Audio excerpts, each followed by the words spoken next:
What's going on, Sarasota? It's Brad Hannon, Trey Martell, Felipe Colon.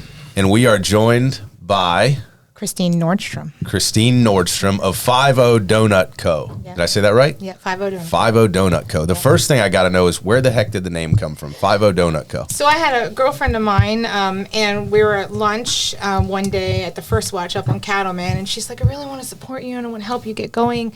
And what would you do if you, because I had Sift Bakehouse at the time, I had Stir Cafe at the time, and I had my Farmer's Market. I had 5 businesses opening already and operating, 4 opening and operating. I had Rise Kitchen Share, where I helped other small entrepreneurs launch their small food-based business. So I had 4 businesses going, and we were having this lunch, and she said, if you could expand, what would you do? And I was like, I don't know, I'd do donuts.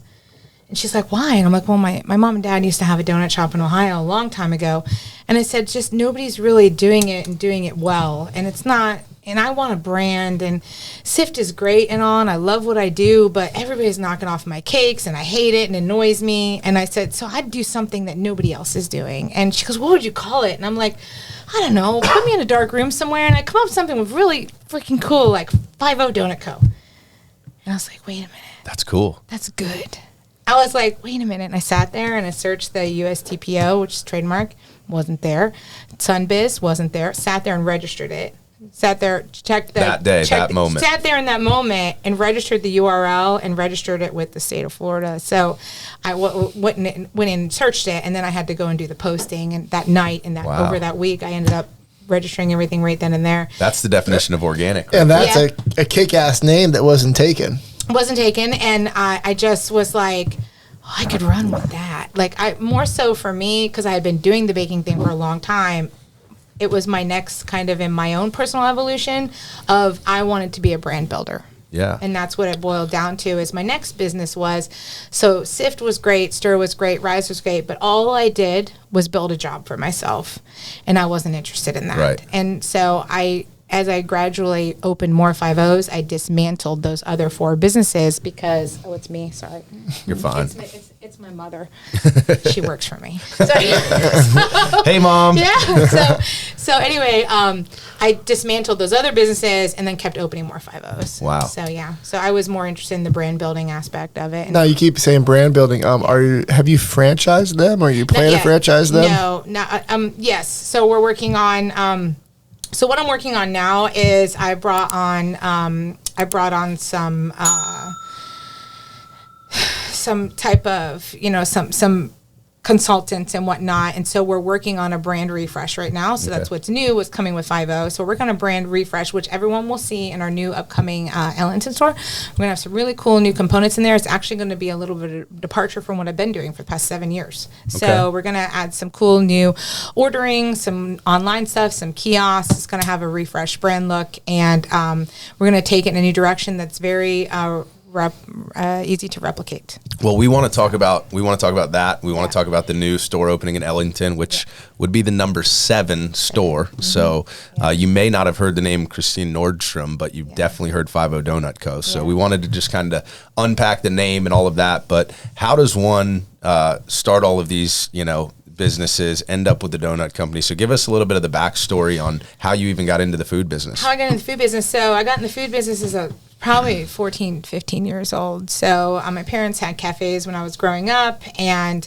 it rolled into, I had my first food trailer before it was cool to have a food truck. I was 16 years old, so I'm 45 now. So 30 years ago, 29 years ago, I had my first food trailer. I had a house trailer, a food trailer, and a Suburban. Not me, my mom, but I drove it all over the state of Ohio, and that's how I started. And what was the food truck doing? What kind of food? It was Ocean Express. We had fish sandwiches and French fries in Ohio. So obviously, I came out of a freezer. Yeah.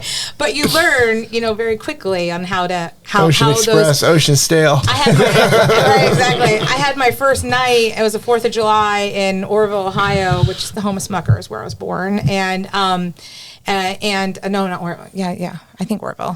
No, Smith. No, Orville. Are you talking about you don't know where you were born? Yeah, I was thinking of the name of the hospital. I grew up in Doylestown, Ohio. Okay. But These towns are so small, people don't know where they start and end. I mean, I left when I was 17. I ran, so that was kind of me. But I did VOTech. I did 2 years of trade high school. So I did 2 years of trade high school. So I had 2 years of culinary, and I was running the school bakery when I was 14, 15 years old in high school. So I went from there, did some FHA competitions. That's why this stuff is so important. FHA, Future Farmers or something like that. FFA, Future Farmers of America. FHA or FFA, but they did culinary competitions at the high school level, and I would go all the way up to state and national, and I won scholarships. And one of the scholarships was to Johnson & Wales in Providence, Rhode Island, and I was recruited by Johnson & Wales through those competitions that I did when I was 15, 16 years old, and ended up looking at my parents saying, this is where I want to go, this is what I'm going to do. And we were 8 people, grew up in a 1-bedroom house in the sticks in Ohio. So was that a full ride scholarship?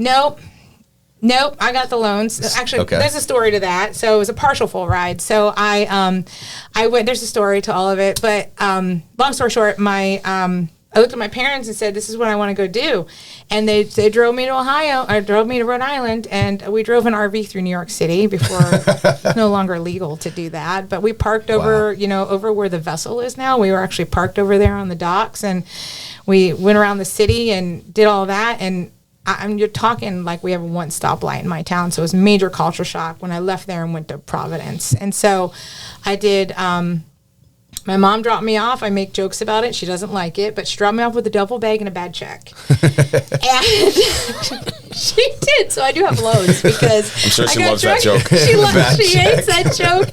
And it's so funny because I saw the dean that I had back then. He's still at Johnson & Wales. He's like, "You still tell that story?" I'm like, "It's a good one. It really is. It really is a good one." So I got drug in the office and had to sign school loans. So that's why, yes, it was not paid for. And then I ended up being there for 2 years. I went away for an internship, and they called me and they said, "Christine, we have our 4-year program now. Are you coming back?" And the same Dean Griffin called me and said, "Are you coming back?" And I said, "No." He's like, "Well," he goes, "what if I told you that Tito at Tito's Vodka wanted to pay for your next 2 years and you would be full ride?" And I said, "What?" Then I'm and in. He goes, "The Bacardi family wants to pay for your final 2 years of culinary school. We want you to come back. You're our top rated student that graduated in this class, and we need you to come back. And what would it take for you to come back?" And I'm like, "No, I'll pack my bags. I'll come back." And so I ended up going back and getting my bachelor's degree for free because everyone drink Tito's vodka, please. Yes. Anyway, so Tito passed away. I think I've definitely drank my share. Yeah. So we're R.I.P. Tito. Yeah. So anyway, the Bacardi family picked up my bachelor's degree. That's so crazy. Did you ever get to meet them or anything like that? No, I didn't. I did not. I had to go do a photo shoot and write a thank you note. And Tito was actually friends with Professor Griffin, who's still at Johnson & Wales Providence, Rhode Island, who I saw back in February when I drug my son up there and tried to get him to go to that school, but he's not into it. Not following the food. He's not the into family it. food business. No, he's not into it. What route is he going? He's no clue. He's a senior. He's 18. He's got time. He'll figure it out. Yeah, he's got time, but I told him I'm not leaving him anything. So Smart. Yeah. Make him work. Listen, we all think we have time. That's you should right. introduce him to me. It's interesting. We all think we have think we have time. time. But so anyway, they picked up my bachelor's degree. So yeah, I was a partial full ride, but I did have a ton of scholarships, but I still owed some for that. That's awesome. And then I did some internships with David Kinch at Restaurant Sansovie, which is his Michelin starred at Manresa restaurant in Los Gatos, California. And I had job offers to go be his pastry chef. I had job offers with multiple chefs, but my ex-husband wanted to move to Sarasota. And lucky you. We literally Lucky us. Yeah. We got the donuts. No And kidding. this is in 2001. Okay, that's a perfect transition because I was going to say, so how do you end up, I heard California, Rhode North Island, Carolina, you're Ohio, you're kind of all over the place. Ex-husband. You landed in Sarasota thanks to the ex-husband, Yep, but yeah. With a duffel bag and No, we brought a no truck bad down. checks. Yeah. No bad checks with Yeah. you. The story sounds like when you were in Sarasota, that's where you started these multiple businesses before 5-0, though, correct? No, actually, no. So I came here in 2001. Okay. And I have 2 kids. And There's a lot to unpack There's a lot here. It's to just unpack. like- I told you there's a lot. It So my is. daughter is 20, and she's at Rollins in Winter Park doing psychology and going on to law. Okay. And my son is 18, who is a senior at Peru Academy here in Sarasota. It's a small private school. So as a single mom, I put both of my kids through private high school and now my daughter in private college.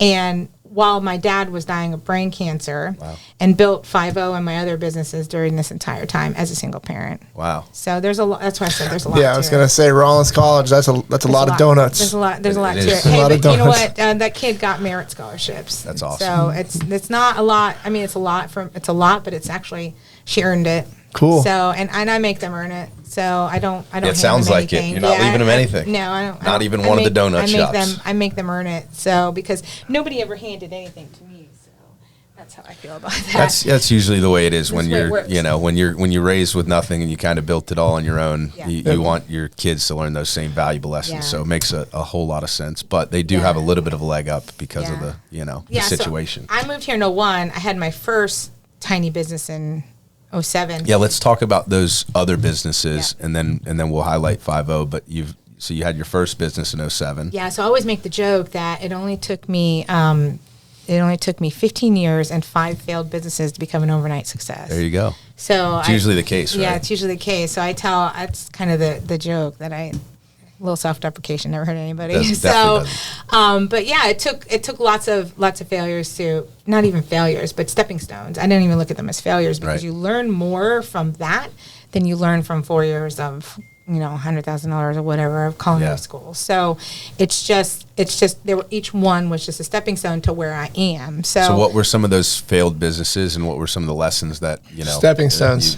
So one of the learned? very first ones I did was there was a coffee people in town I worked for, and they didn't want to do their baked goods. So I said, okay, I will buy all this equipment from you, and I'll rent your kitchen space from you, and I'll make all your baked goods for you, and all these other cafes. And that was called Cakewalk Bakehouse, and that was my first business, and that was in, I think, 05, when I was pregnant and had my son. And then that didn't last very long.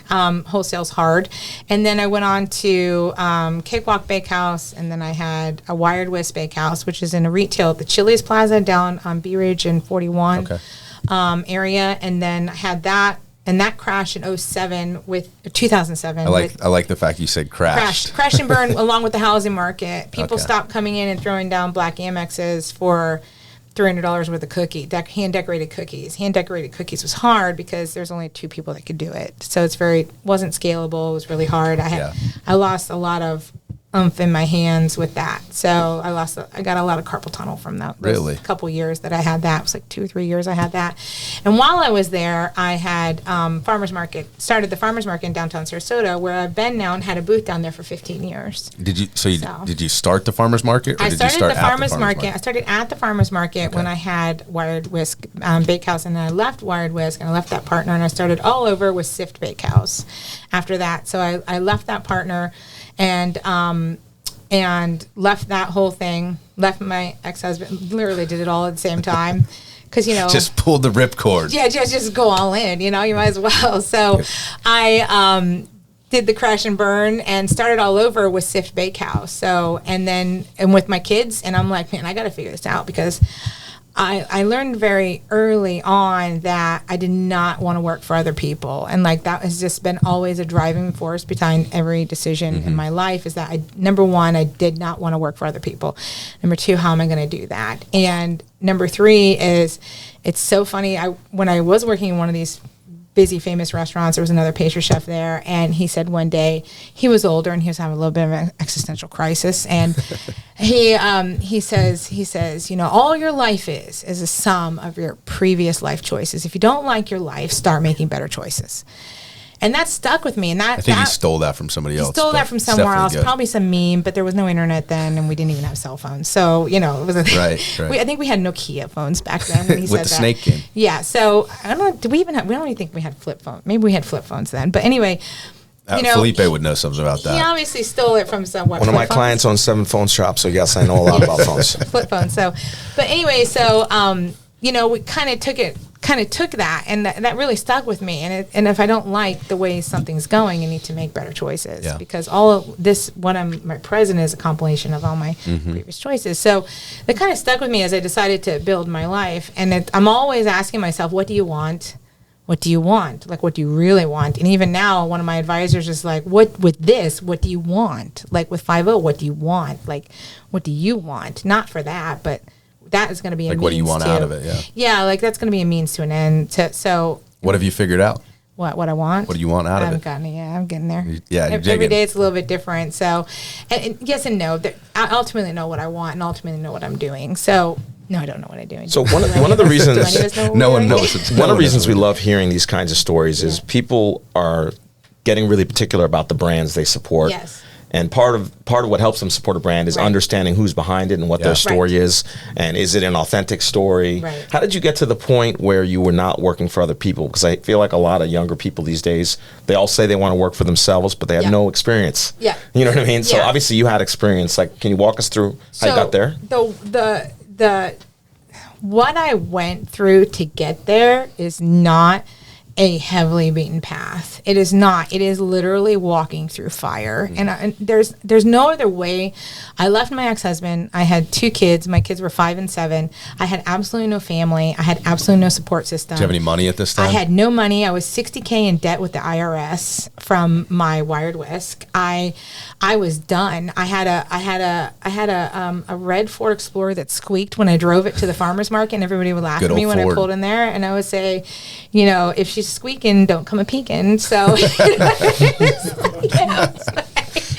would just look at him and laugh and say, if she's squeaking, don't come a peeking. And that's how I got over the humiliation. So that's one other step I learned is when you also talk about your weaknesses, you take the power away from them. So that was that funny twist on it was also, you know, I know my truck squeaks. I know I've got a piece of, you know, I got a Yeah. junker, and it is what it is. I had I moved back to Sarasota with a Ford Ranger Yeah. and single cab stick shift that was Yep. going over any bumps. So I Any know all bumps, about anything. it. So I'd pull in there. So it became trial by fire as far as how am I going to do this? Okay, so what do I have to do? I have to be able to take my kids to school every day. I have to be able to go to every school event and show up for my kids.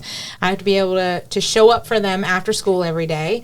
I have to be there for them to do homework. I have to be present for my kids. But I also need to make money and feed us. And I refuse to work for anyone else. Yeah. So you started a How am donut I going to company. do that? No, I did not start a donut company. I went straight to farmers markets. So I had closed my business, Sift Bakehouse, and I took Sift and I closed Wired Whisk and went into Sift. And I rented a kitchen, and I said, okay, I went in with a sausage guy in this facility up on Beneva Road. And after I moved in with this guy, I was literally like at my bottom lowest of the low. Like there was no lower I could go. And I said, we'll share a kitchen space. He said, we'll share a kitchen space. I'm going to sign the lease. and we're good. Sausages and baked goods. Yep. So it was like, yeah, butcher and baker kind of thing. But anyway, he was on one side, I was on the other. And then he had a falling out with the landlord. And he's like, we got to move out by tomorrow. And I'm like, great. I stopped asking. There became a point in my life where you stop asking what could go wrong next. You just stop asking that. Just get because ready you're for just it. inviting the universe to just keep throwing that negative vibe at you. So you Absolutely. just stop asking that. You're like, okay, what else can I do? And so I went to the landlord and said, hey, I can't afford this. I can't afford this. Like when I look back at the amount of money it was opposed to some Now, of the rents and 7 stuff I pay now, locations, it's like it's like a little bit traumatizing. But I went to him and I said, but listen, what if, I said, this is my idea. So I'm going to start this thing called Rise Kitchen. And what I can do is I'm in the farmer's market and I have these 4 people who are willing to share kitchen space with me. And I'm going to facilitate taking their rent and paying the bills in the kitchen. So ultimately what I did was I rented this larger kitchen. I got it permitted through DBPR and Department of Ag, and which are both 2 different food licensing. I brought people in, I consulted them, and I helped over the 12-year span I was there. I helped launch over 60 small food-based businesses in the state of in Sarasota. Wow. And many of them, not many of them, a handful of them are still in either they went to market. They went market as in like mainstream market, or they went into their own storefronts, or they are still in the farmers market. Any downtown. big ones we can shout out? My friend Aniko at Kurdos Cakes, the chimney Okay, cakes in yeah. downtown Sarasota, she came with me and she started with me. Love that place. I Their- helped their walk. little lunch sandwiches. and Yes, panini things she's are so awesome. good. So she's got her retail store. But, you know, these people, I don't take any credit for anything they did because they are the ones who course, drove their right. businesses. I gave her a space and a means and advice and stuff like that. She just took it and did it on Yeah. her own. So you almost functioned like a kitchen property manager / small business incubator. Yes, in this incubator. space. So, and I and the was- landlord was cool with it. He said, as long as you pay whatever. As long as you pay your rent and whatever. And he took the risk. And I had food trucks that were plugging in out back until they changed all the food truck laws. I probably at one point had 4 or 5 food trucks plugged out back. They were plugging in. I'd rent them space out back. I'm still am a commissary kitchen for a few in town. A lot of people at the farmers markets need a commissary letter of agreement. They pay me once a year. I still do that. I still do it for about 4 or 5 of them. And I don't do them for everybody. I don't do it anymore. I don't take it in. These are just people that have been with me for like 10 years. So is this I'm not a big situation, food industry guy. I don't know a whole lot about it, and I'm sure most people that are watching don't. Is that something that's normal or very unique to share a kitchen space and to kind of have this incubator? It is now. It's more.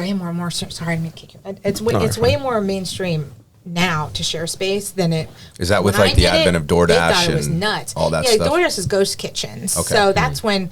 So this was like a ghost kitchen, and so I basically ran my farmers market out of a ghost kitchen. So I set up Rise. I rented to all these people. And I basically I was using all their revenues to pay the rent, and whatever I brought in from my revenues at the farmers market paid for my household expenses for me and my kids. So that really started my mentality of looking at things of how.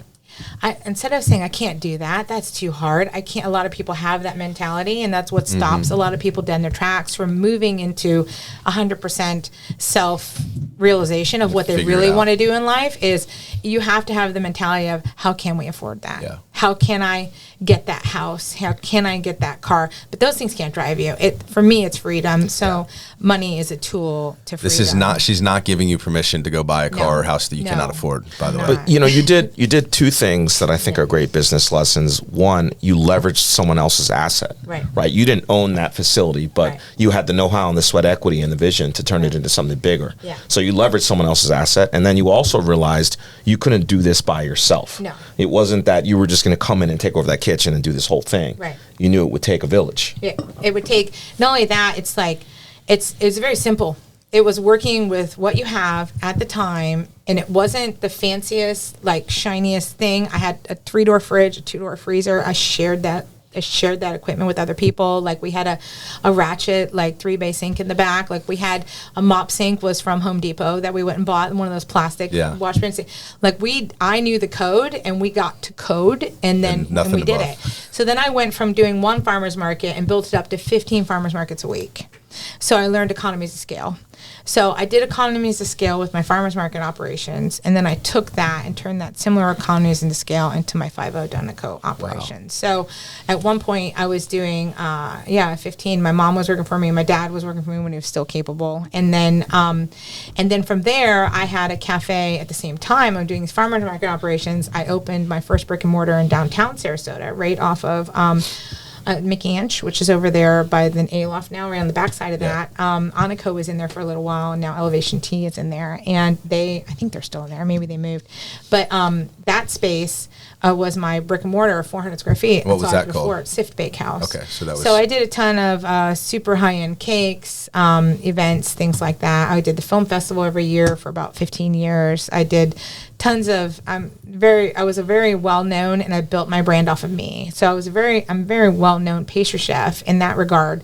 And then I had the cafe inside Sarasota Ford with the Buchanans, which are friends of mine, and as also well listeners to the podcast. Yes, exactly. Hey, listeners Matt, and future guests, Yes. hopefully. So Matt is a little bit younger than me, so he's got way more kids than I do now. So he's got like a Sprinter van full of kids. But Matt brought me in, and I had the cafe inside, Stir Cafe inside there, as well as Jesse Biter's hub building, which is right over here. Yeah.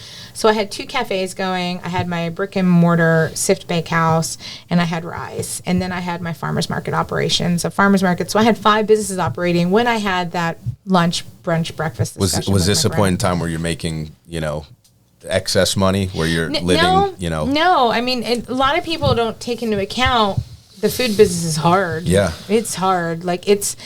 I think it's a lot of gotten people even know harder that. in the last few years with, supply chain issues, with the cost of food going up. Even the cost of these boxes is 6 times what it was when I started 7 years ago. So the lard that we fry in is, the case used to cost $20 and now the case costs $89. Like and this is a difference in 4 years. I can't raise my prices to match what that is. So. The margins are so small on food, on what you do. So what I was doing, so I went and had that lunch with my friend and came up with 5 and she's like, you just need to find a spot. So I was driving down Ringling and I went, I'll call him. And then I called him and did it, and I went and signed the lease. And that was the first location, that one right there on Ringling. Yeah, that was the first one. Conveniently located by the police station. I know, yes, right? I did that on purpose, and a bail bondsman. And the bail bonds. Yeah, right down the street from the Sarasota SpeaX studio. People would say to me, I don't get it. Why would you pick that location? I don't get it. Why would you pick that location? I think that makes perfect sense. Because it's what I can afford, and that's where I'll start, because that's what I can afford, and that's what I've got, and I'm going to start with what I've got. So, and that lady gave me a check, and I went and signed the lease, and then, funny story, she ended up having a mental health crisis and disappeared on me after I personally signed this lease. And I needed $30,000 to buy equipment. And I kept building that shop out. I went to the landlord and I said, I don't know what to do. I'm like, she disappeared. Who was the person? What who was the disappeared? involvement? No, the woman I had lunch with said she wanted to help me get something else going, and I'd rather not go too deep into it because I still consider her. So a she was friend. going to be the money backer. She was going to be the money backer, and most people don't know this story, and I haven't really talked about it. But she that's what we do here on Sarasota. and she ended up having some personal mental health issues, and she disappeared off the face of the check. And she left me with a blank check, and she had given me a check for the rent, and she left me a blank check. She told me to get her the list of equipment, what we needed, and I told her how much I needed, and I still have that blank check to this day. I have Never that blank filled check. it in, though. Never filled it in. Never cashed it. But that blank check is a reminder to me about a lot of things in business decisions. So I went to the landlord and I said, I don't know what to do. And the landlord's Kelly and his wife Cornelia were super understanding. And I said, this is what I can do. I said, I'm going to go, and every week when I have money left over after I feed my kids and farmer's market, if you can just hold off on the rent, this is how I'm going to divide up the rent to pay it back to you. I'm going to get open by this date, and I would go and work the farmers markets. And then at the end of the week, I'd be like, okay, I have $1,500 left over. And I would call my friend Sean, who was a woodworker, and I'd be like, okay, I got enough to do the walls today. And he's like, okay, well, give me this much, and I'm going to go buy these supplies, and you go buy those supplies, and I'll meet you over there. And I'm like, okay. And we'd work all Monday, Tuesday, Wednesday, building out the space, and then we have to stop. And then the next week, I'm like, okay, I can afford paint. He's like, okay, well, you got to paint because I ain't painting. I do wood. And I was like, okay, fine. So I painted the whole place. I painted everything in there. I'm like, okay, I got enough to build the display case because I can't afford to build a $4,000 display case. So To buy one, yeah. how much it's going to cost me is like, okay, Dad, $1,200. I'm like, fine, here's $1,200. And he went and built me a display case. That's why it looks the way it is. It's totally rustic. I don't think I've even What's this guy's name? Sean. Sean eats free donuts for life. Sean I does, assume. yeah. Sean does, yes. And this So- wasn't really that long ago when you think about it. about right? 7 years ago. Yeah, that's not that long. It's not that long. Considering what you Considering. built. Considering built. 7 locations in Yeah. 7 years now. Hey, we're having a blast here getting to know Christine and 50 Donut Co. Stay tuned for rapid fire questions. We're going to know her a little bit better. I'm Christine Nordstrom, and this is Rapid Fire.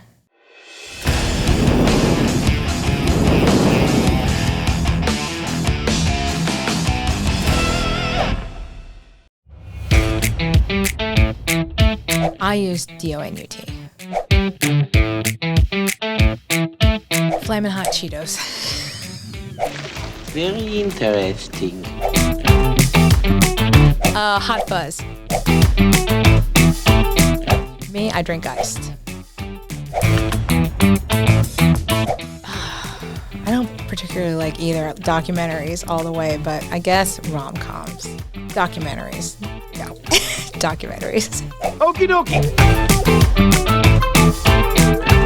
I'm kind of neutral to the celebrity thing, but I would want to see my friend Woody Harrelson again. I had an amazing night at the Sarasota Film Festival hanging out with him many years ago, and we drank a bottle of Jameson together, so I'd love to say hey to Woody again.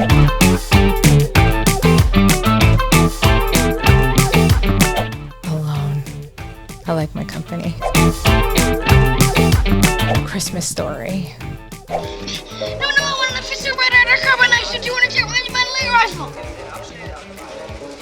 You'll shoot your eye out, kid. Hurt by Johnny Cash. I hurt myself today to see if I still feel. One of the things I tell my kids that when they knock on a door and it doesn't open, it's not your door. Don't get mad at the door. Just move on to a different door, and one door will eventually open. It's illegal. Can't do that.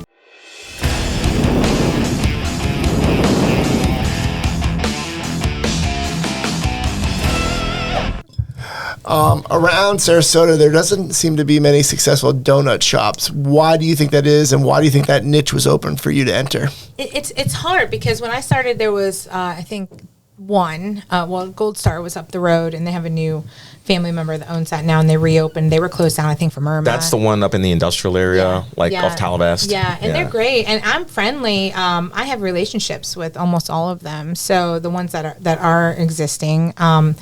But when I opened 5-0, they are just coming in. I think from when I opened 5-0 till now, 5 have opened and closed. 6, 7 have opened and closed and went out of business, all while I've maintained 5-0. And that's just... No, it's hard. It's hard. It's like I told you in that show, The Bear, and on Hulu and the. Is that what it's called? It's called The Bear on Hulu. The Bear. You need to watch it. The Bear on the Hulu. second season out now, but it's a kitchen show, and I love it. And it's like raw and real about family-owned businesses, and they do a lot of ratchet stuff, which I've probably done. Which reminds you of the past.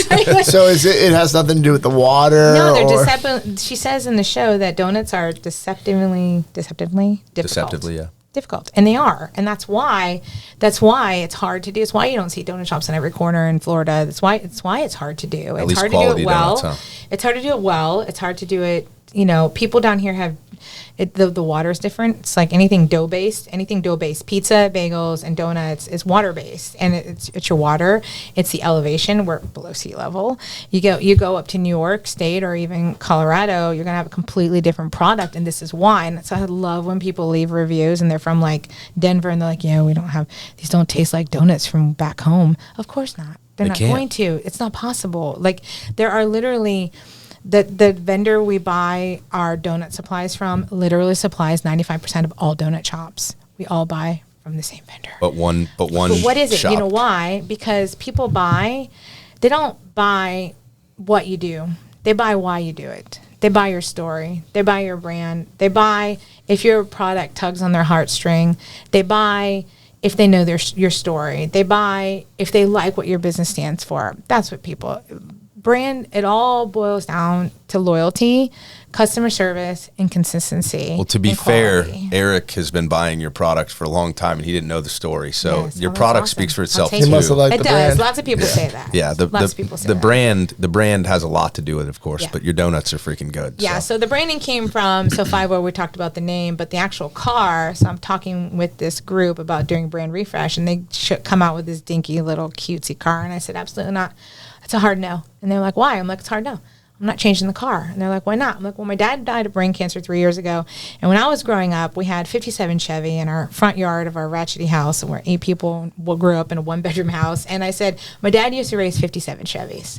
I said, so I literally had an artist commission that, and I went through and I owned the rights to that, and I had it made and I trademarked it and I locked it down, and I'm not changing the car because that's just a piece of like who I am and where I came from. There's like a legacy story to it. So no one can do a donut company logo with a 57 Chevy on it? No one can do... No, I've locked down the words 5-0 in the donut and bakery categories, and no one can even use 5-0 police and donuts, because I've locked that down in the USTPO. And then I've also locked down this image, so nobody can take my car and use my car with a donut holding out of it, especially if it's too similar. So, but I built the brand and with the intention of brand building and expanding it. So, but yeah, that's what makes us different. I don't know how to tell you. People love it. I built a huge loyalty program. I built social media. I built its relationships. So a successful, any business is nothing more than a compilation of relationships. So I have a relationship with my vendors. I have a relationship with my landlords. I have relationships with my customers. So, and it's also treating macro and micro customers, like huge ones that come in and buy tons. You just treat the small guy who comes in, buys his chocolate donut every Friday the same exact way. It's all about brand loyalty. It's all about appreciation. Whenever I open a new store, I call it a gratitude giveaway. We literally open and give away free donuts. Wow. I open and give away free donuts. And when I opened UTC. What date? Yeah, soon. The Train end of the will month. be there. End of the month. Is there a limit to these free donuts? It's one per person. Unless you had Do you have we're probably going to limit it slogan? even more this year. Arrestingly donut. Good Donuts. Okay. Arrestingly How Good about Donuts. when you need donuts to go, it better be 5-0. That's right. There we go. Whoa. Yeah. He's the slogan Good king. one. No, we got a new one working on. It's called Worth the Pursuit. Worth the pursuit. There you go. Yeah, we're working like on that. that. You guys also do a lot of special edition kind of weekend only ones, Yeah, right? Which I'm LTOs. sure sell out very fast. Yeah. So there's your pursuit. Yes, exactly. So limited time offerings. It's part of the FOMO, fear of missing out. That's another aspect that I built into what we do. So I feel like that's Felipe has that. I feel like Yes. that's kind of the new donut is like craft donuts. It's Yeah. like the what's that cookie place? What's that one Crumble. called? What's that Crumble, one it's called like- right there? croissant donut. Yeah. Yeah, The croissant cronut. donut. We make that one every day. That's not a traditional donut. No, though, people, it it's looks a like- different dough. So we have cake doughs, yeast doughs, And then we croissant got- doughs, vegan dough, and gluten-free dough. So it's like is what we it's like offer. donut adjacent. I don't even think Felipe got a look. Felipe, take a look at these guys. Oh no, those are Wow. nuts. Yo, I did a little research and I Those saw are- that. I That's did a little that's the research. Cookie Monster Yeah. over there. Cookie Monster. When Felipe said he did research, So what he funny. means is he got a dozen I had donuts. my eye on other the day. Cookie Monster all along. So funny. I poked around on YouTube Yes. and I found that the only people posting about these donuts are like bodybuilders. Yes. They're obsessed with this Obsessed. product for Yep. cheat days. Yep. Yeah. It's Okay. huge. It's So, huge. I mean, is that guy being sponsored or something? There's one guy that Nick just down every here. post is about Nick- donuts. Nick is my friend. Nick is a pro skateboarder. Nick is Okay. a pro skateboarder from New England, which Oh, is so my. funny. And he lives down here now, and he loves those Cookie Monster, our croissant, our Plant City, and people come from all over because they watch Nick's videos. So I won't lie, I do give Nick gift cards. Oh, that's fair. I do send Nick gift cards. We actually just did donuts and deadlifts up at his gym, CrossFit Bradenton, this last weekend. So Okay. we worked with him on that. But he does the cheat day. The cheat day thing is a huge part of what we do. Believe it or not. Eric's giving We me have a plate. huge If you think I'm support eating by a the fitness donut on industry. camera, That's you're crazy. ironic. Which is isn't it? hilarious. Yes, it's Yeah, ironic. it's ironic, but it also makes sense because Yes. when you're eating so little of those indulgent things, you want what you, want are the best eating of the to be best. Right. spectacular. Right. That is true. Yeah, we have our daily Yeah. customers. We have our daily customers. We have our weekly customers. We have our offices, our schools. We have our people who come in on the weekends with families once a week. And then you have those cheat day people who travel and we're on their bucket list. So I posted a picture last week. I was sitting outside my shop and this couple comes up and they're taking their selfie in front of my logo. And I just posted, I was like, I don't know who you are and I don't know who most of you are, but all of those people support what I do. So, like that's kind of like, that makes me always think about, there's a Maya Angelou quote, and success is liking who you are, liking what you do, and liking how you do it. So that feels like success to me. I don't always feel successful. Like I've made a lot of mistakes. Yeah. I have made a lot of mistakes to where I'm at now. I've been, I put the wrong people into positions that weren't qualified. Sometimes I had health issues this past year and we slipped and we're correcting all of that now. So, but you wouldn't have noticed, I noticed. Right. That, you see what I'm saying? Like if you come once a month or whatnot, you probably wouldn't have noticed. Right. But I've seen pictures of some of my donuts tagged online and I'm like, what? That's not my That's donut. not that is not. So I've actually stepped heavily back in Good. the past few months. So Now it must be easy for in your industry versus any of ours to Yeah. get attention online with Yeah. the food porn, correct? is, yes. So are you Yeah. big on Instagram and YouTube? And yeah, Instagram's changed so much. The algorithm just in the past 7 years since I started doing this has changed so much that I used to be able to post something up there and get 10,000 likes, and now it's like, because they changed the algorithm so much, it's not so much as reliant on social media as it had been, but it is. I do occasional shock and awe donuts. So we actually have coming up is our food coma donut for Thanksgiving, and we do this one every year, and it's such a pain for me to make, but it was fine when I had 2 stores. even 3 stores, it was fine. But I do not know how I'm going to pull it off this year with 6 stores. The 7th won't.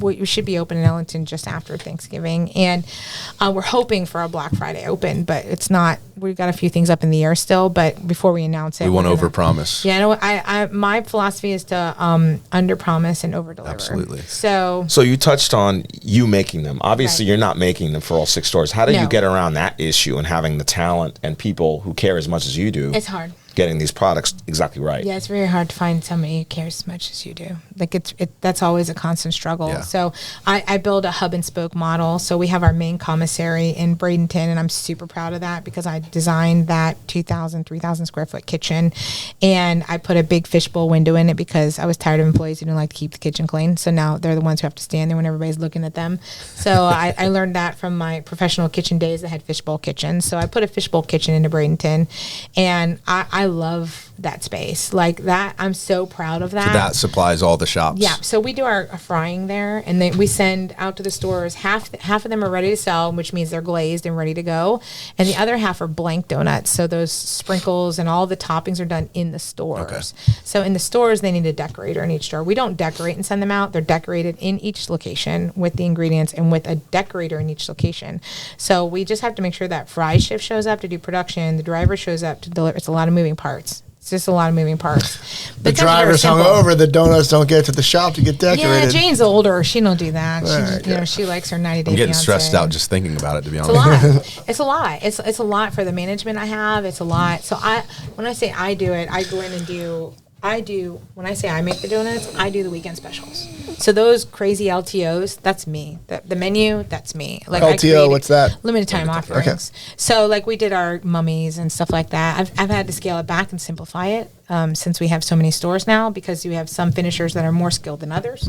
So we don't do as many custom stuff like we used to. Have you launched any stores that have not made it?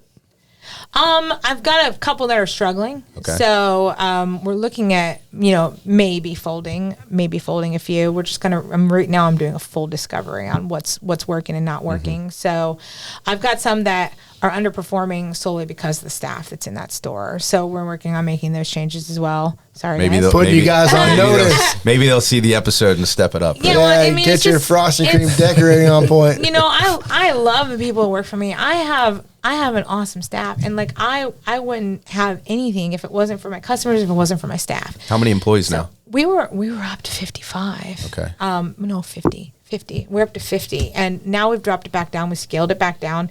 We got rid of. Sorry guys, a bunch of teenagers. I used to be really into the. They don't care if they're a bunch of teenagers. They don't care. The damn jewels. They can't decorate with one hand. You probably see them. They'll probably be over. I know what you're talking about. They'll probably be over in the call center selling insurance. I kept finding now, these little cartridges things. And I what was like, were those things? Is this a flash? Is this a light flash to somebody's car? Is this a flash drive? What is this thing? In the cubicles, they all have this little USB charger, and they leave it sticks up on their cubicle, and I'm like, what is this? Like, you put a camera on it or something? It's like, oh no, it's my charger for my vape. I'm like, oh, okay. I had no idea. I would find those things and I'm like, what is this? I know. Somebody doing drugs in my store. It's a hard no, but I mean, it's very hard to find people who care as much as you do. They're not paid. I can't pay them to care as much as I care. So it's a matter of, you find good people and you do your best to cultivate them. And then for me, my mistakes have been, putting in the right management team. So I actually just switched management team a couple weeks ago, and I'm moving, and I feel a much more controlled way than I was before. Yeah. So, but I've made mistakes, and I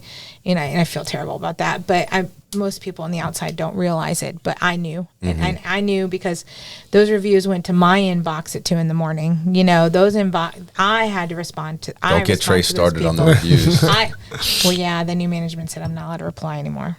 Oh yeah, you got your privileges revoked. You got your heart in it. You got your money in it. Yeah. And maybe emotionally charged response every once in a while. The things come out of your mouth. Sorry, Whoops. Bob, are any of those still up there? Can we go check them out? Yes, some of them. Sounds like a fun rabbit hole. If you want to have some fun, go check out some of the reviews. No, don't do it. And the responses. I feel really bad because it's like, well, here's the other thing. So you'll get things about stale donuts and whatnot. It's not stale donuts. Those things are fried every day. I know what I spend every week on product.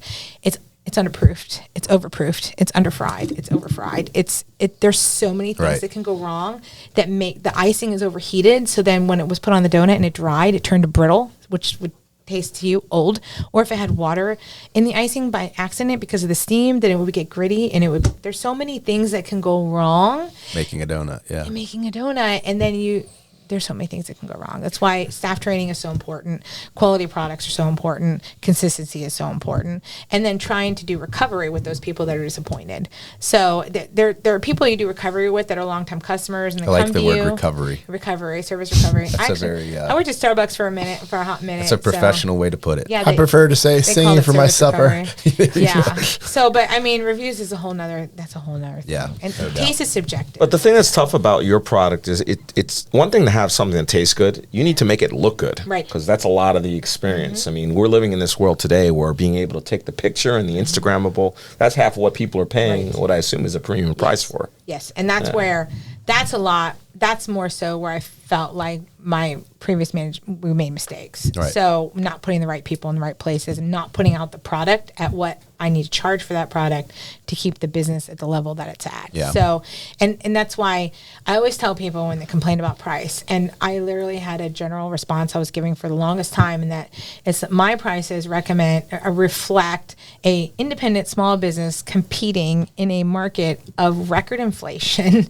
record supply chain issues. I'm competing for the same boxes as other big bakeries. I share the vendor with Disney and with Universal, and paying the same. And I'm paying more. what they're paying. I'm probably paying more because you're not as much volume because they buy it by the semi. I'm paying more than them, and I'm also tugging with them over supply. Mm-hmm. So it's like on my prices reflect that our commitment to quality, paying our staff living wages. I pay more than multi-billion dollar companies. Right. And I mean, some of my staff, you can't get what we pay in a private, and I'll listen to them when they need a day off. You know what I mean? Like, or I'll accommodate their week-long trip that they're not getting paid for, and things like that. That reflects our commitment to our living wage for our staff, our quality use of ingredients, and my philanthropic endeavors in the community. And if you can't support that, I understand. You know, we touched on this. Take your broke ass down the street. Well, no. I left that sentence off. But that's what Trey was thinking. You know, it's funny you say that because we touched on this in the podcast before. People will gladly go pay for the clout brand, Starbucks, you know, and never complain about their pricing. Well, that must really suck. Then with the independent local, they want to give them a hard time. The people come, they see the price, and then they write a negative review based on the price. Based off the price, sucks. even if they didn't buy anything or stuff like that. So, but I'm a consumer. That's a tough review. They just need to go to eat. the grand opening and experience a free donut. So, but I mean, join our loyalty program. We have an amazing loyalty program. I send out regular coupons. You earn $5 coupons based off your purchases. Anybody, we call it our repeat offenders program. So anybody that's in our squad of repeat offenders knows, they know. Like they know it comes up on the screen when you check out. Right. So, I mean, it's a big part of what we do is the loyalty, and so we do reward loyalty. Can I ask a question that may be dumb? Go ahead, sure. please. There's no dumb Please questions, do. right? Why don't you sell The coffee? dumber the better. We do sell coffee. You do? Yeah. Okay. They have espresso machines. It was a dumb question. It was a dumb question. Super dumb question. It's an excellent question for my staff because we have espresso machines, we have hot brew coffee, and we have cold brew. And when I stepped back into my stores about a month or so ago, I'm like, why is this espresso machine not working? Oh, it's broken. And I reached back and I plugged it in. Oh. Yeah. So that's Shout training. out. Yeah, that's training. That's things of that nature. But obviously, you know why I asked that being in the business that you're in. That's an important product. It's a very Absolutely. important product. So with our brand refresh, we'll be adding some new cool things in too. So to kind of steer away a little bit from 5-0. I still got a question. Go ahead. You brought up fitness, and I try to sneak my question in there. Yeah. But do you want to talk about your personal journey with fitness? So my personal journey, so I started over a year ago. So I've lost like a whole person. So I've lost, it's about 140-ish pounds. So yeah, it's been a huge journey. And part of that was working myself into the ground because with 5-0, I'm only now parsing out pieces of what I've done. But I basically did all the social media scheduling. I'd be decorating in the morning, working front counter, and frying at night. I gave up the last 7 years of my life. I lived a very unorthodox way. And in that time also I had some gallbladder issues, hernia issues. Most people don't realize, my dad was dying of brain cancer. I was supporting my indigent parents. Like, it was really intense battle. And I don't think enough people talk about the mental health of entrepreneurs.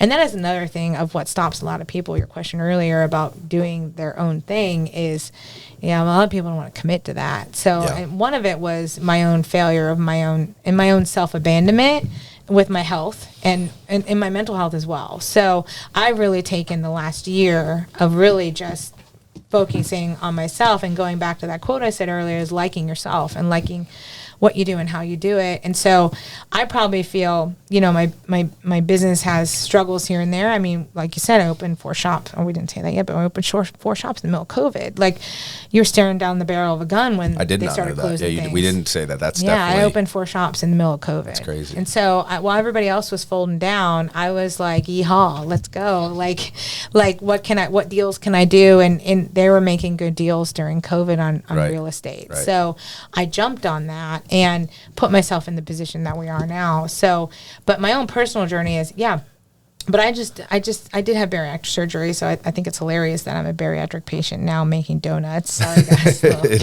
But, moderation is key to everything. But I work out like 5 days a week. I go to the gym. I do the EOS gym down here in the landings. And, I do my 10,000 steps, and it's a commitment. So, where your energy flows is, where you basically are watering that grass. So it's a very difficult balance to water this grass. And then I've got my kids and then I've got my house and I've got what other investments or other things that I want to do. And it's a lot for one person. So it's a lot. If you could put your shoes into one of those young people that are getting into the food industry from the entrepreneur perspective, what advice would you give to them? Something that you learned the hard way. Something I learned the hard way. Yeah. Like, I learned a lot the hard way. So give one nugget to someone that has aspirations to be a food entrepreneur. Well, I think the best thing I'll say, not so much learn the hard way. One of the best things I think that best served me was committing. So hardcore committing. So one thing that people, my mom especially, always says to me is, if you make up your mind about something, it's going to happen. That's it. Like, once I make up my mind about something and I commit to that, then that's it. Then that's what I'm going to do. And I make those things come true for myself. So I think if you're going to do it, you have to dig in and you have to commit. And I've literally been doing this since I was 16. And so that's when people are like, I'm going to go open a donut shop. I say, good luck. I'm like, good luck, or I'm going to do this, I'm going to do that. But hard work is, especially the food industry, there is no easy, anybody will tell you in the food industry, like there is no cakewalk with that. It is, you dig in, you learn, and you never stop learning, and you check your ego at the door, and you come in to whatever part of the food industry, because it's so big. But the best part about that was when I was trying to figure out what to do and what I want to do when I grow up, people always got to eat. It's facts. So that was facts. And then more I got into it, and I was cleaning hoods, and I literally went into pastry because I didn't want to clean hoods and clean fryers, but now here we are with 4 massive fryers and donuts. So all came full circle. Yeah, full circle. But the whole part of that is that, the whole part of that was I went into pastry because the hours were better and the pay was better, and you didn't work those late nights in kitchens. But you didn't know it came with carpal tunnel, though. You didn't know it came with carpal tunnel, and your body, with trades. I'm telling this conversation with my 18-year-old son. I'm like, I did trade, buddy. I did trade. No, you didn't. You own a business. Yeah, but I did trade, but I leveraged it into business ownership and brand, and now brand creation. I said, but I paid for those years. Yeah, I paid for school, and I paid with my body. Yeah. So with trades, you pay with your body. With school, going to college, whatnot, you pay with money. You take school loans. Either way, you have to pay the piper. You just have to choose your hard. Right. Yeah. But you said early on when we started talking, and you mentioned building the brand. Yeah. What struck me about that most is when you build a brand, you're building something that has value independent of your work. Right. So like you're saying, yes, you're doing a trade, you work, you get paid for that work, you stop working, you're not getting paid. Right. Right. There's no other value there. No, there's no other value there. So that's why when, like I told you, I had built Sift Bakehouse and I built myself a job. Right. And then I'm like, that's not what I want. Like, that's not, and it really was like, I don't want that. Like, and it's okay to change your mind. That's one other thing I'll serve other people who are entrepreneurs and start. It's okay to change your mind. It's okay to stop where you're at and pivot and switch gears. And it's okay to not excel at something as long as you learn the lessons from what you did do and you don't go and repeat it in the next thing that you do, that kind of thing. So for me, it's like I wanted legacy. I wanted to build something that's independent of me. So I think it's great that you customers and you don't know my story. That's great. I mean, I have a ton of amazing loyal customers that have been with me since my Wired Whisk days that do know my story and do support and do that because of where I came from. But I love it now that people love the brand. Right. And that's where, for me, I love that. Like, I love kids that love 5-0. And a teacher sent me a picture, and they walked in and showed me a little video, and they walked in with boxes, and the kids were all chanting 5-0. That's awesome. It's cracking me up. Like, I love that. That makes you feel successful, right? I love that stuff. Like, when people, even if I'm just sitting out in a store and people come in and the way they talk about my brand, and it's like that. There's a book called Love Mark, and it's about building a brand that connects with an emotional part of the consumer. So it's not just all about money. It's a connection that you make with them. And people will make comments like, I had a customer reach out and said her dad loved lemon donuts, and do you make this kind of lemon donut? And he's dying of cancer, and I live in Inglewood, and can you help me? This happened I think about 2 years ago. And we ended up making those lemon cake donuts that he wanted, and I drove them down, and I took them down, and I didn't charge her, and I just gave her lemon donuts. And she told me how much he loved those lemon donuts, and he passed away like 2 weeks later. Wow. And so stuff like that, and that lemon donut has been on our menu ever since then. Wow. Because he just really wanted, I ordered in the mix and we started making, but everybody loves our lemon old fashioned, and that was just something that we started doing. So it's, people have connections and people connect over food. Yeah. So it's not even just my food. It's just they connect with it, and then they connect with the brand. We had Natalia Levy on, and we talked about that a lot, which is a good segue into, you had mentioned that you were featured in, what is it, SRQ magazine, or they did a feature on local female entrepreneurs. Being a female entrepreneur, have you had any challenges? Has it been more exciting for you? Is it like we don't get a chance to get a ton of female entrepreneurs on here, but we've had a few great ones. Yeah. Anything to that? It's hard.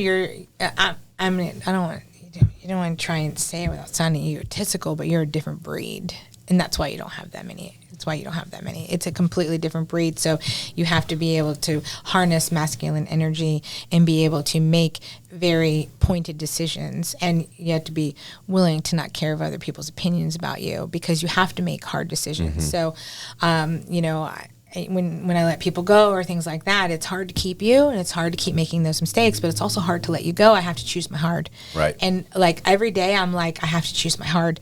Like, it's hard to be overweight and it's hard to lose weight. You have to choose your hard. Yeah. What do you want? So you have to think about, what do you really want, and what do you have to do to get to there? And then you have to make the decisions, and choosing the hard way. It's all hard. Absolutely. It's all hard. It's just choosing what hard you can handle and what you have can you do. Felt like there's a lot of support in the female entrepreneur, like specifically the food, the female entrepreneur industry? Female entrepreneur Stephanie with Empanada Girl is amazing. So she's young. So she's at Lakewood Ranch. She's farmers a market markets. a lot of times. I knew her since she was this big. And so watching Steffi grow up in it, love it.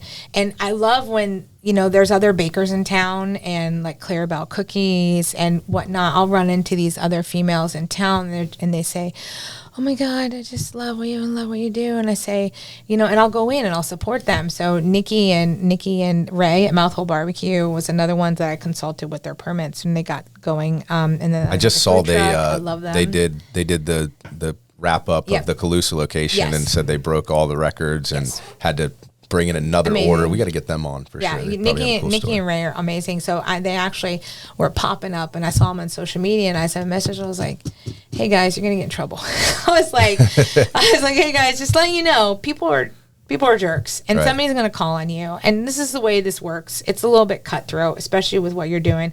I'm like, come in here and let's get you a permit. And then literally, it just reached out, and that's what started our relationship. And it's been, I don't know, however long it's been, almost 10 Very years cool. now. Literally, that's how it started our relationship was, and he's a cigar smoking biker, and, Nikki does her tattoos and piercings, and I'm the farm girl from Ohio, and we're cool. I went to their opening of their Smash Burger inside the cigar place on Clark Road yesterday. Okay. So I love the support is amazing. Like all the different chefs around town, we're all pretty connected, and there's not a lot of female in Sarasota, especially. So it's amazing with Nancy and Nancy's Barbecue and Natalia and the Elevation Tea Girls, and when you come across chefs, and it's amazingly supportive because the room is the circle is small. So We've heard. Yeah, you're gonna have to hook us up with them, some of them, to get them on the show. Yes, definitely. So. Well, you'll save those answers for Yes. after, but we'll pivot now to Trey's favorite question here. that? So Oh no, here we go. the roundabouts in Sarasota, roundabouts similar to a donut, right? Right. What are your thoughts on the roundabouts versus traffic lights? Roundabouts versus Just a hot button topic. hot button topic. So I lived in Sarasota when there was one roundabout, and that's the Tuttle Circle one. So I guess for me it depends what roundabout, because that one is totally backwards. That one is backwards from all the rest. That one is backwards from all the rest. Honestly, I totally appreciate the roundabouts on 41 going from probably Selby Gardens all the way up 41. I drive them rather aggressily. So I'm not going to lie. I hope they don't watch the cameras That's on why those you like things them. over there. That's why I like them. I can get from my house, in mid Sarasota to my Bradenton store in probably 15 less minutes because of the roundabouts. You And don't I'll have to literally stop, go all the way down because I don't have all the red lights. So is it fair to say that you would lean on the side of liking the roundabouts? I would say If you had to choose? If I had to choose, and I've been here since 2001, that the roundabouts are I'm probably more favorable in the right. roundabouts. I'm a fan of roundabouts Yeah. too. If anyone's listening that makes these choices, you need a roundabout where Tuttle meets Fruitville. That's always backed Tuttle up and for like Fruitville. 2 lights. Yes. No, they when also you're need headed to north. put one at Cattleman up there past the Sam's Club. They have this crazy 8-way stop. Past geckos and all that? No, it's like you on your way up the Benderson Lake. Yep, okay. I don't remember the little road that comes up, but It's it's a Cattleman. stop sign with like It's three stop lane signs, 3-lane stop but sign. 3 Yeah. lanes in each direction, Yeah. plus this other one. by the apartment Everyone always complex goes there? out of turn Yeah, there. that's gotten crazy. way too crowded. It's a little aggressive Everyone back there. goes out Yeah. of turn. It's just like, Yes, it's a everybody mess goes for out of sure. But speaking of aggressive driving, corollary to the roundabout question we like to ask is how you feel about traffic cameras, red I light think I have cameras. an idea how she Have you ever feels. got a red light ticket? Yes, one. We only have them in the city, so Yes. we're wondering why do we only have them in the city, and how do people feel about that? I don't know. I just want to say bravo to Manatee County because they took theirs out. Yes, and Sarasota County too. Sarasota took them out? Sarasota County, They're the only- city. they're only in the County city. did. Only That's the good. city has The them. county The city did. has them. But Manatee took them out because the city in Sarasota, the one right here at Fruitville. and- We have the chief of police coming on, no? Really? Right? We'll ask That's him. what I'm told. We'll ask him. Everybody passes the buck though. We'll ask him. We'll ask him about the red light cameras and how we get rid of them. Yeah, I will say though, honestly, don't tell him this, but since opening 5-0, I haven't gotten a single ticket. Yes. Yeah, I will say that. How many times have you been pulled over? 8.